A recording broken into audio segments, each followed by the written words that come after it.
지금 이 방송을 듣고 계신 분들 중 많은 분들이 이렇게 말씀하실 겁니다.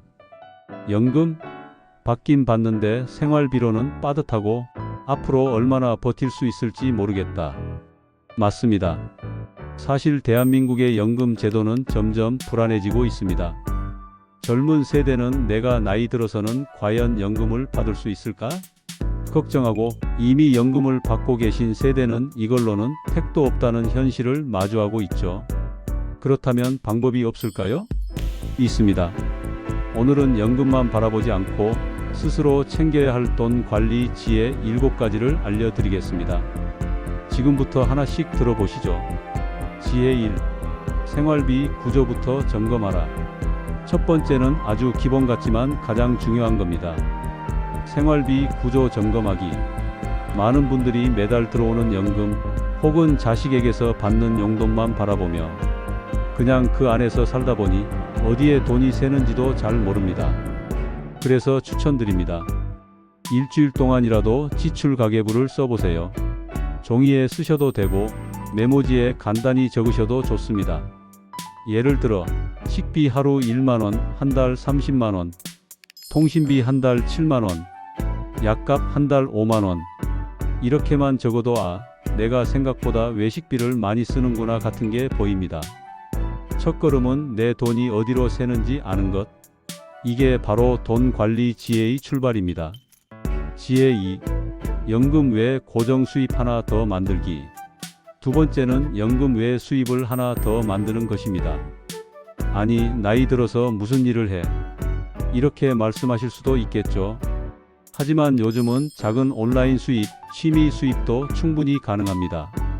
예를 들어 집에서 만든 반찬이나 김치를 소량 판매, 손재주가 있으시면 뜨개질이나 수공예품을 온라인으로 판매, 또는 요즘은 AI 기술을 이용해서 간단한 유튜브 채널이나 오디오북으로도 수익을 낼 수 있습니다.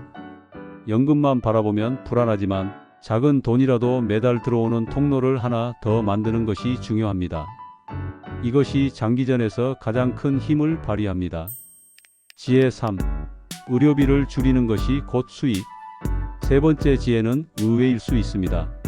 의료비 전략이 최고의 재테크다. 시니어분들이 가장 크게 지출하는 비용 중 하나가 바로 약값과 병원비입니다. 그런데 생활 습관을 조금만 바꾸면 이 지출을 절반 이하로 줄일 수 있습니다. 예를 들어 하루 30분 걷기 습관만으로도 혈압약, 당뇨약을 줄이는 사례가 많습니다. 가공식품을 줄이고 채소 위주로 식단을 바꾸면 병원 가는 횟수가 눈에 띄게 줄어듭니다. 의료비를 줄이는 것은 단순히 건강을 챙기는 게 아니라 미래의 거대한 지출을 막는 최고의 돈 관리 지혜입니다. 지혜 4. 불필요한 금융 상품 경계하기. 네 번째는 불필요한 금융 상품을 멀리하라입니다. 많은 분들이 은행이나 보험사 직원 말만 듣고 복잡한 금융 상품에 가입하십니다. 이거 노후에 꼭 필요하다, 이자 많이 준다는 말에 혹하죠. 하지만 실제로는 수수료만 많고 당장 현금 흐름에 도움이 되지 않는 경우가 많습니다. 따라서 원칙은 간단합니다. 모르는 금융 상품에는 가입하지 않는다. 꼭 필요하다면 자식이나 전문가와 상의한 후 결정하세요. 돈은 지키는 게 먼저입니다. 지혜 5. 집안 물건 정리는 돈 관리이다. 다섯 번째 지혜는 조금 특별합니다. 집안 물건 정리하기. 나이 들수록 집안에 쓰지 않는 물건이 쌓입니다. 옷, 가구, 전자제품. 그런데 이게 다 돈입니다. 요즘은 중고 거래 앱을 통해 쉽게 판매할 수 있고 안 쓰는 물건을 정리하면 현금도 생기고 집도 넓어지고 관리 비용도 줄어듭니다. 게다가 깔끔한 공간은 정신 건강에도 좋아서 불필요한 소비를 줄이는 효과도 있습니다. 지혜 6. 현금 흐름을 작게라도 자동화하라. 여섯 번째 지혜는 자동화된 저축과 투자입니다. 아이고, 나이 들어 무슨 투자를 해 하실 수도 있죠. 하지만 꼭 주식, 코인을 하라는 말이 아닙니다. 예를 들어 매달 5만원이라도 자동 적금, 아니면 은행에 자동 이체로 작은 돈을 저축, 이렇게 자동으로 빠져나가는 구조를 만들어 두면 10년 뒤에는 놀라울 만큼 돈이 쌓입니다. 중요한 건 금액의 크기가 아니라 습관과 자동화 시스템입니다. 지혜 7. 자식에게 기대지 말고 스스로 독립하기. 마지막 7번째 지혜는 마음가짐과도 연결됩니다. 바로 자식에게 기대지 않고 스스로 독립하는 것. 우리 세대는 자식에게 의지하는 게 당연하다고 여겼습니다. 하지만 요즘 세상은 다릅니다. 자식들도 자기 살기 바쁩니다. 따라서 자식에게 기대는 순간 마음도 불안해지고 돈도 불안해집니다. 반대로 나는 내 힘으로 작은 돈이라도 벌고 관리하겠다. 이런 독립심을 가지면 지출이 단단해지고 마음도 훨씬 든든해집니다. 여기 두 분의 사례가 있습니다.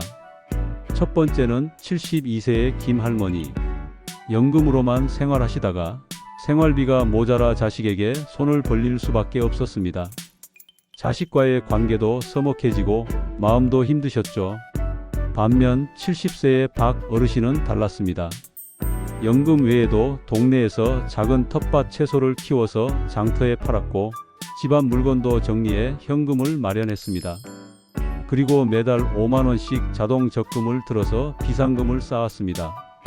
10년 뒤 두 분의 차이는 엄청났습니다. 연금만 의지한 분은 불안했고 스스로 돈 관리를 한 분은 오히려 풍족하고 당당했습니다. 연금은 물론 소중합니다. 하지만 연금 하나만 믿고 사는 건 위험합니다. 오늘 말씀드린 7가지 지혜. 생활비 구조 점검, 연금 외 수입 하나 더, 의료비 전략, 불필요한 금융 상품 거절, 집안 물건 정리, 자동화된 저축, 자식에 의존하지 않고 독립하기. 이 7가지를 실천하신다면 연금이 부족해도 걱정 없이 더 당당하게, 더 행복하게 살아가실 수 있습니다. 돈은 나이와 상관없이 지혜롭게 관리하는 사람의 편이 됩니다. 오늘부터 작은 것 하나라도 시작해 보세요. 그리고 꼭 기억하세요. 돈에 끌려다니지 말고 돈을 다스리는 삶. 이것이 진정한 노후의 자유입니다. 감사합니다.